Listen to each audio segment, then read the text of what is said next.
السلام عليكم، لا تنسون الإعجاب والاشتراك. إليكم قصة النبي إلياس عليه السلام. هو من أنبياء الله الذين أرسلوا لبني إسرائيل، وقد ورد ذكره في القرآن الكريم في عدة مواضع. قصته باختصار: بعث إلياس عليه السلام في أرض بعلبك، لبنان حاليا، إلى قوم كانوا يعبدون صنما يسمى بعل.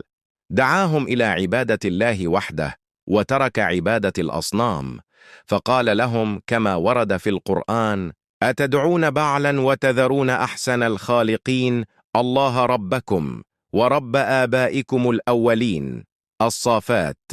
لكن أكثر قومه كذبوه وعاندوه واستمروا على عبادة الأوثان. آمن به قلة قليلة، وكان من بينهم اليسع عليه السلام الذي ورث النبوة بعده. ابتعد عن قومه بعدما أصروا على الكفر، واستمر في عبادة الله والدعوة إليه. وفاته. لا يوجد نص قطعي في القرآن أو السنة يحدد كيفية وفاته. بعض الروايات تقول إنه رفع إلى السماء مثل عيسى عليه السلام ولم يمت، وروايات أخرى تقول إنه توفي في الأرض وعاش ما بين 90 إلى 100 سنة تقريبا، لكن هذه الأخبار مأخوذة من الإسرائيليات وليست مؤكدة. مكان دفنه غير معروف بدقة، لكن بعض المرويات تشير إلى أنه دفن في بعلبك في لبنان، بينما أخرى تقول إنه لم يمت بعد.